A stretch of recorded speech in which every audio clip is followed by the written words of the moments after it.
We've spoken extensively about the code of ethics in this training, but we've not discussed what happens when an ethics complaint is filed against a realtor. If an ethics complaint is filed naming you as a respondent, always keep in mind that the purpose of the code of ethics is to educate or vindicate. Hearing panels are trained to impose sanctions on a progressive basis. For example, if it's your first time, the panel will take that into consideration. Repeat offenders will find discipline increases each time they go through the process. The mechanics of filing an ethics complaint from start to finish are very similar to that of filing a request for arbitration. The grievance committee reviews the complaint just as a grand jury would in a court case.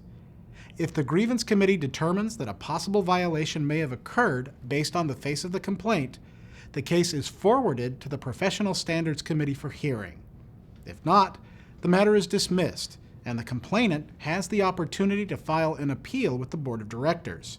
The face of the complaint is the documentation that is in front of the grievance committee. Grievance committees do not have the luxury of having the parties come in and tell their story. All they have is the complaint itself and sometimes the response from the person being charged with a possible violation. Acquiring the response is an option the association can adopt to follow. Since we've already demonstrated how the professional standards process works in our example of an arbitration case, we'll jump ahead to the executive session.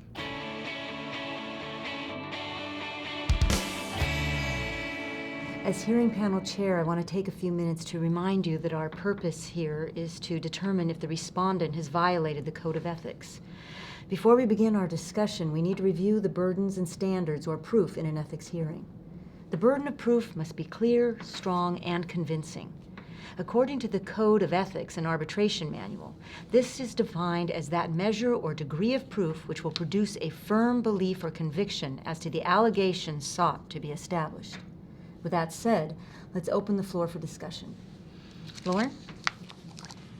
After hearing and seeing the evidence and hearing the testimony, it's clear to me that consumers could be misled to believe that the properties discussed in respondent Rita's Neighborhood Happenings blog are her listings, when in fact the listings belong to other MLS participants. According to respondent Rita, the content of her blog was not intended to advertise the other listing brokers' listings, but to keep local residents informed on the property values in their area.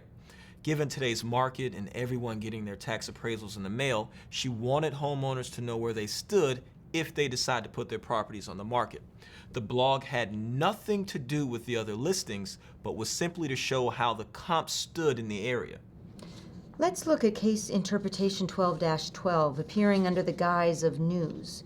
In the Code of Ethics and Arbitration Manual, it states that while the information about the parties themselves was accurate, its cumulative effect was to convey the impression that Realtor B had listed and or sold the properties when he had not.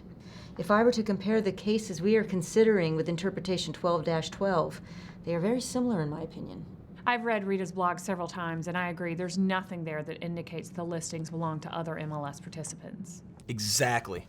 According to case 12-12, it says that while the newsletter might in fact include an element of news as its primary purpose, the bottom line is it was written to promote the realtor and his firm. I don't see any difference with Rita's blog. It's just a different medium to communicate with consumers, and you can't miss her name, logo, and firm name on the blog. At the bottom of the blog, there's a paragraph that says, Rita, broker of Rita Sells Real Estate, is one of the most highly recognized real estate consultants in the West Oaks area. Rita has been selling real estate for 20 years. Please call Rita with your real estate needs. Do we have a consensus that Rita is in violation of Article 12? And that she did not comply with Article 12's True Picture Directive, which states, Realtors shall be honest and truthful in their real estate communications? Yes, I believe we do. I agree. As you know, we must write findings of fact, which is actually a recommendation to the association's board of directors for ratification. In the recommendation, we describe the conduct that has occurred and our conclusion as to why that conduct is unethical. But before we decide on the discipline we want to recommend, we can request Rita's membership file to see if she has been through the process before. If she has been disciplined within the past 3 years, we should take that into consideration. NAR recommends that discipline be progressive. More serious or repeated violations may result in stronger discipline. The only sanctions we can impose are the NAR-approved sanctions. There is no stepping outside of the box, no letters of apology, and no punitive damages. Can you refresh us on what the NAR-approved sanctions are?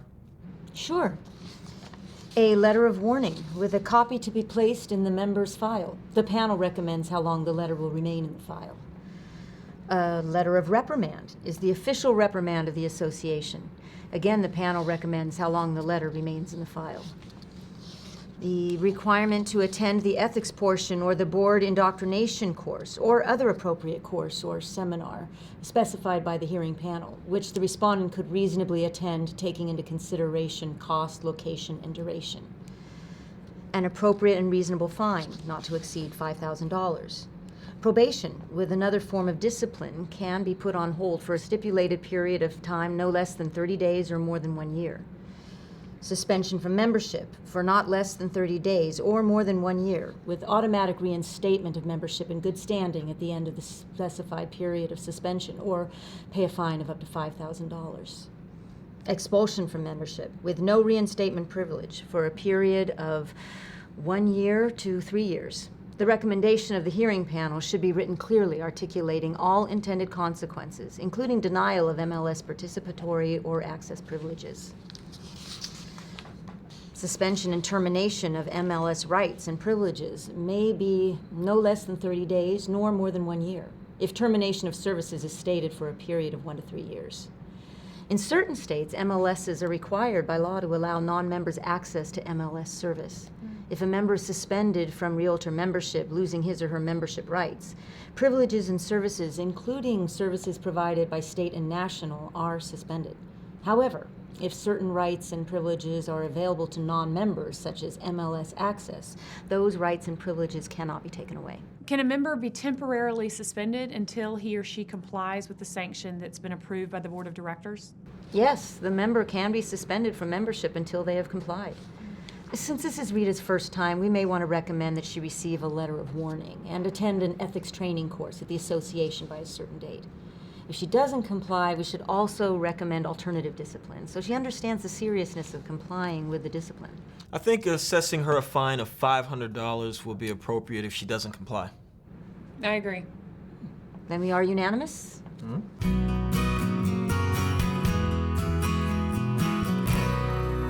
Here's a quick quiz on Chapter 9. What is the purpose of enforcing the Code of Ethics? The answer, to educate and vindicate. True or false?